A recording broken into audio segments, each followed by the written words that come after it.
The stars looked peaceful, but far across the galaxy, one planet was dying.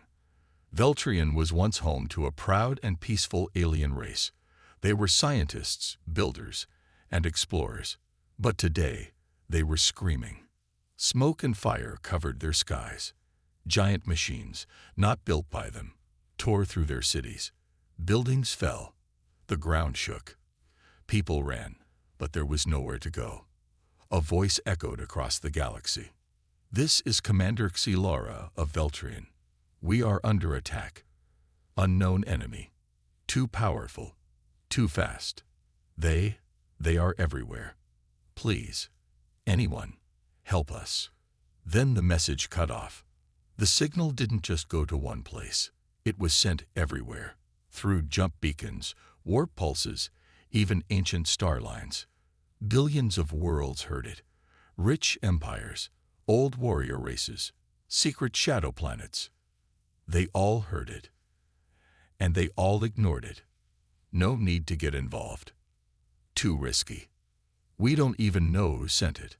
Better they die than we get pulled into a war. Veltrian screamed into the darkness of space, and the galaxy turned its back.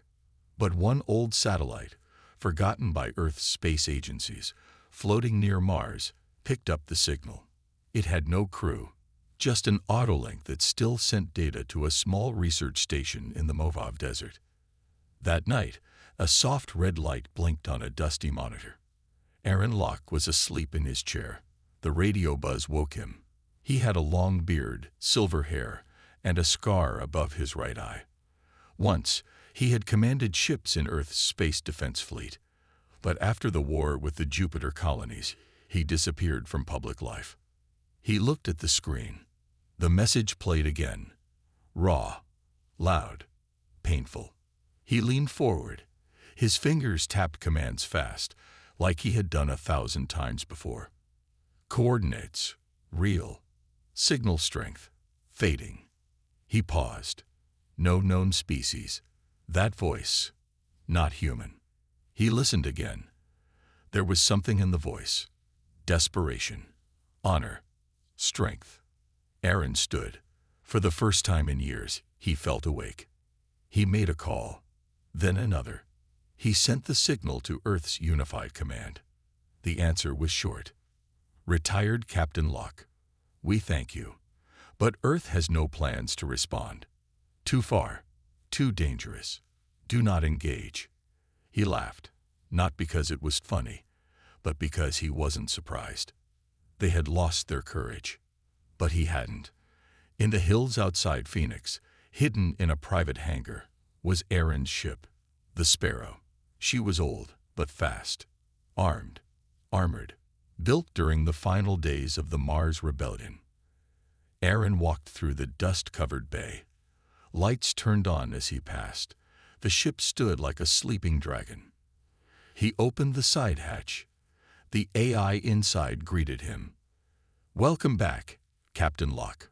Warning: long-range travel is not recommended. Supplies are low. Fuel is. Load up what we have. We leave in 2 hours. Destination: Veltrian." At sunrise, he stood in the cockpit. A small photo of his daughter sat next to the controls. She had died in the Mars War. He had promised never to fight again. But this wasn't war. This was survival. A planet was begging for help, and no one else was coming. The engines hummed. He looked at Earth one last time. The blue and green ball that had forgotten how to be brave. The ship lifted off. Clouds broke apart. Stars came into view. He punched in the coordinates.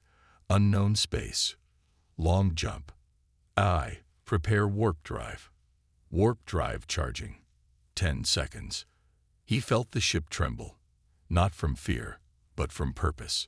5 seconds. A final message blinked on his screen from Earth Command.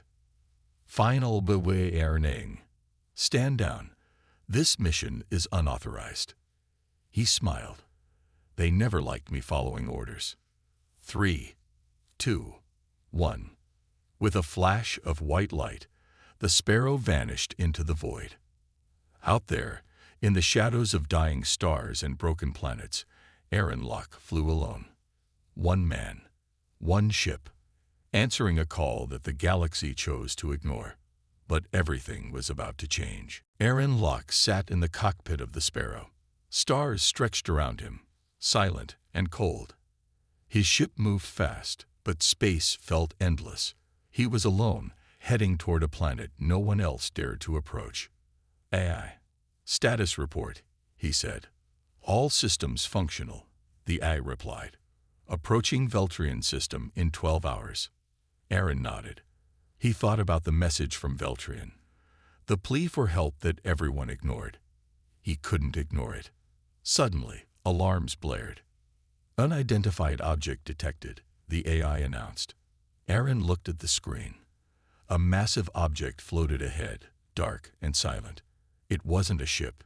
It looked like a giant creature, with tentacles drifting in space. Is it alive? He asked. Unknown, the AI responded. No heat signatures or signals detected. Aaron decided to avoid it. He adjusted the course, steering the Sparrow around the object. As they passed, the creature remained still, like a shadow in the void. Hours later, Veltrian came into view. The planet was in ruins. Cities were destroyed, fires burned, and the sky was filled with smoke. Aaron's heart sank. Scanning for life signs, the AI said. A faint signal appeared. It was coming from beneath the surface. Prepare for landing, Aaron commanded. The Sparrow descended, navigating through debris and smoke. They landed near the source of the signal. Aaron donned his suit and stepped out. The air was thick with ash. He moved carefully, following the signal to a hidden bunker. Inside, he found a lone survivor. Are you human? The alien asked, weakly. I'm Aaron Locke, he replied. I'm here to help. The alien introduced herself as Commander Xilera. She was injured but alive. We sent a distress call, she said. No one came, except you. Aaron helped her back to the Sparrow. As they prepared to leave, the ground shook. A massive creature emerged from the ruins, the same type as the one they saw in space. It's one of them, Xilera whispered. They are the Varrock. Aaron activated the ship's defenses. Lasers fired, but the creature was unfazed. They needed to escape. Engage warp drive, Aaron ordered. The Sparrow lifted off, dodging the creature's attacks. They soared into space, leaving Veltrian behind. But as they fled, the sensors picked up something alarming. Another Varrock is heading toward Earth, the AI reported. Aaron and Xilera exchanged a worried glance. We have to warn them, Aaron said. The battle was just beginning. The stars looked darker now. Aaron Locke sat in the pilot's seat of the Sparrow. Commander Xilera sat beside him, her wounds patched but her eyes still sharp. Behind them, Veltrian burned. Ahead of them, something worse was coming. The Varrock is heading for Earth, the AI repeated. How fast? Aaron asked. Faster than light. Estimated arrival. 4 days. Aaron hit the controls hard. Then we get there first. Xilera stared at the screen showing the creature's path. You don't understand. The Varrock don't attack for power. They feed. They eat planets, cities, people. They leave nothing behind. Aaron looked at her. Then we find a way to stop it. She shook her head.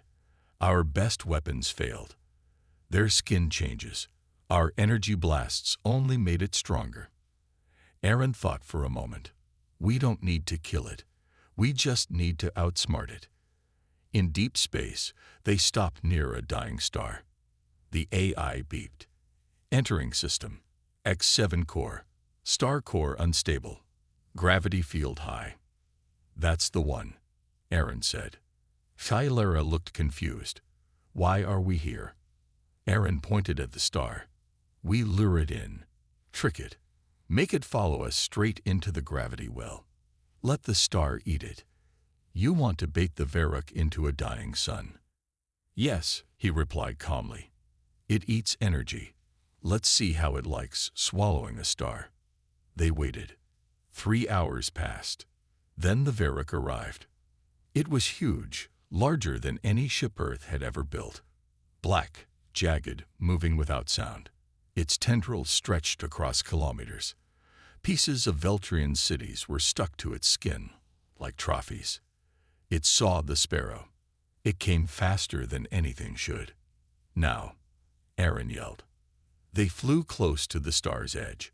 Radiation levels rose. The ship groaned. The Varrock followed. Felara held on tight. It's working.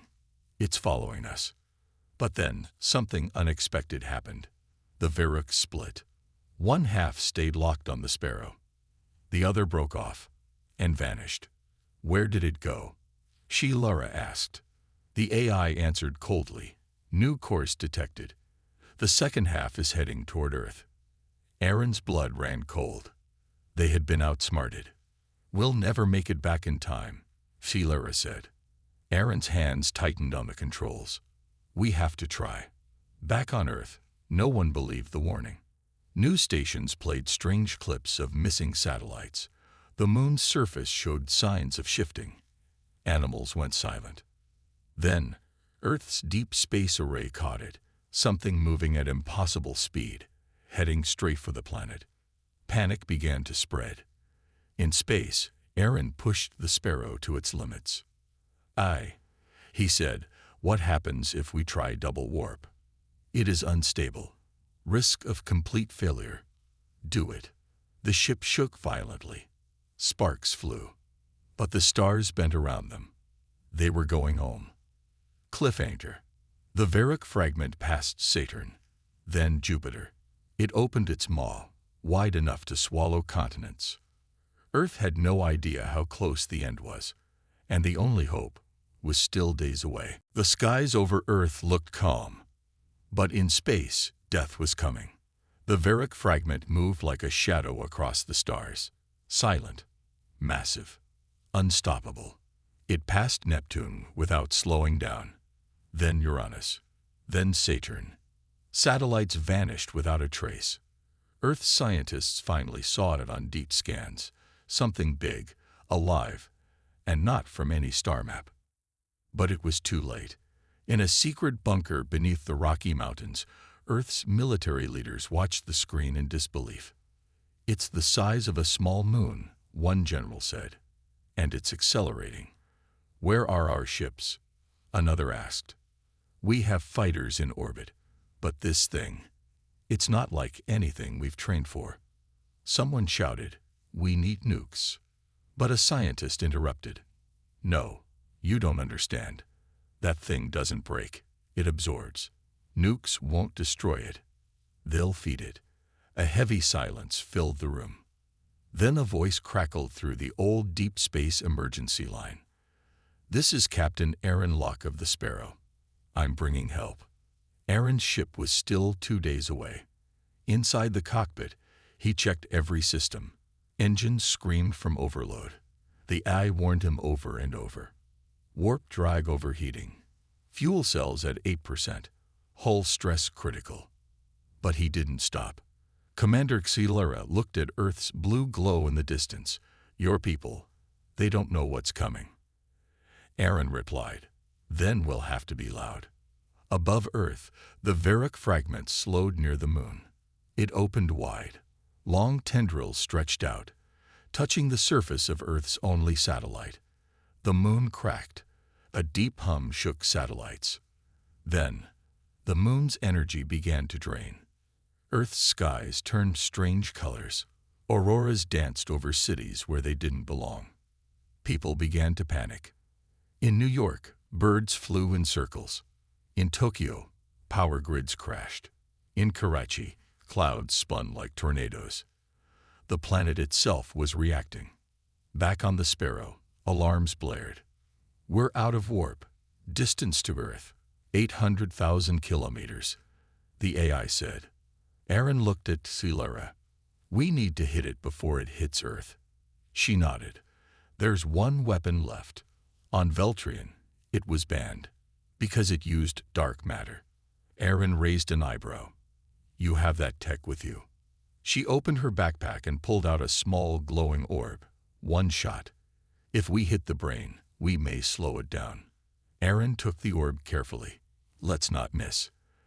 As they neared the Varrock, they saw the full horror. It had wrapped itself around the moon like a spider. Parts of its body pulsed like a beating heart. The red lines on its skin glowed brighter. Target the brain, Sci-Fi said. Aaron aimed from the ship's nose cannon. Fire in 3, 2, 1. Boom. The orb shot forward. A trail of black energy followed it like a storm.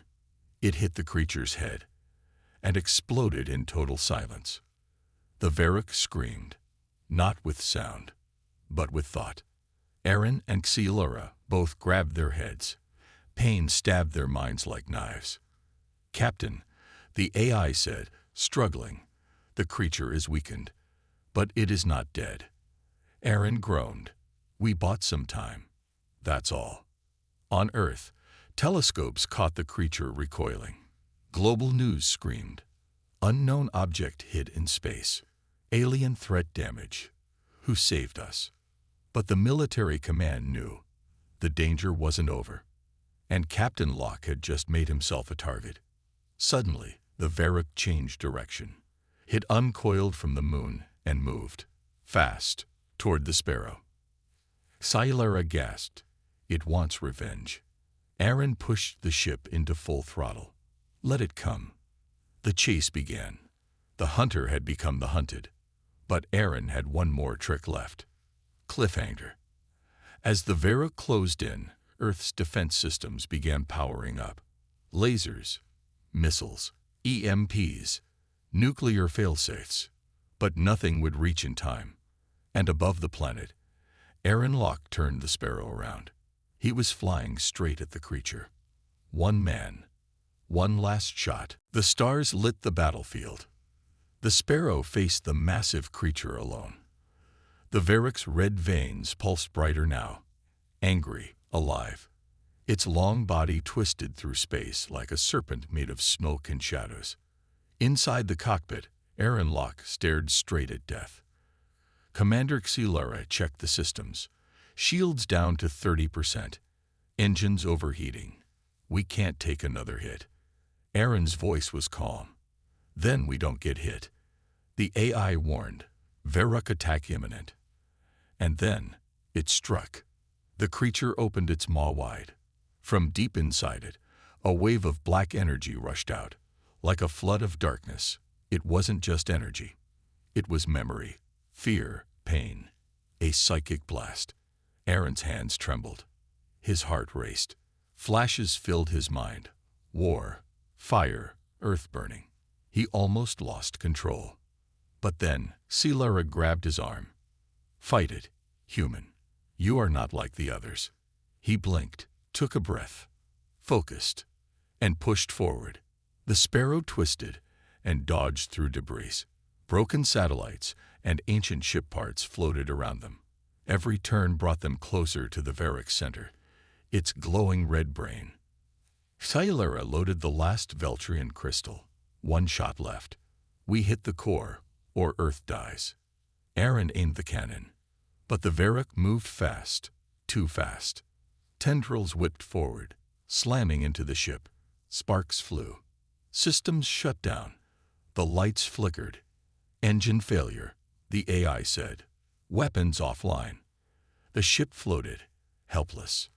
The Varrock moved in for the kill. Aaron stood up and opened a hidden panel beneath the floor. Inside was an old Earth tech, an EMP bomb from his military days. He looked at Sci-Fi. You said energy doesn't work, but what about nothing? She understood instantly. You'll cut off its mind. If I can get close enough. He placed the bomb into a small escape pod, just enough room for one person. Sci-Fi stepped forward. You won't survive. Aaron smiled. Maybe not, but I didn't come all this way to run. She nodded. Then let me fly the Sparrow. You go. The pod shot out like a bullet. Aaron sat inside, holding the manual trigger. The Varrock watched him. Its red eyes pulsed. He flew straight into its mouth.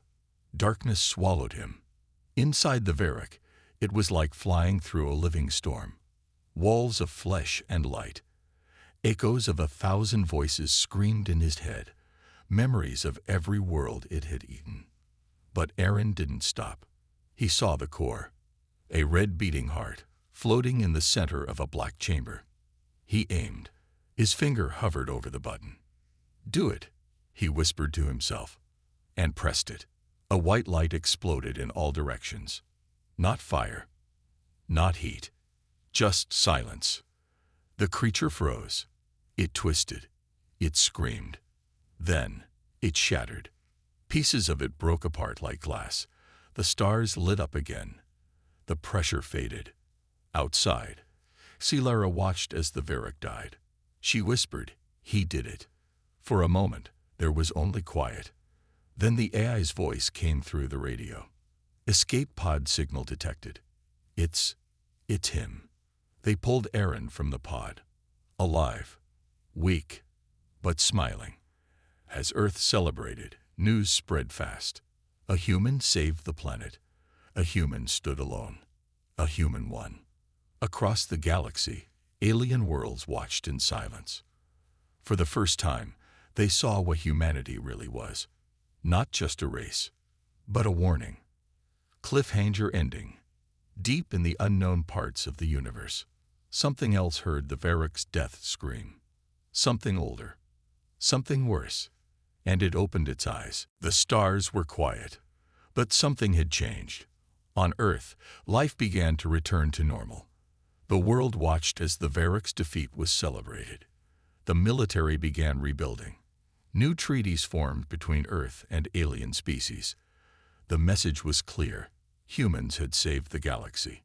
But deep in space, the echoes of that victory had reached something far older. In a forgotten corner of the galaxy, far beyond the last known star, a dark shadow stirred. A massive being, so old that no one remembered its name, felt the death of the Varric. The creature had been a hunter, a predator. But it was only a pawn.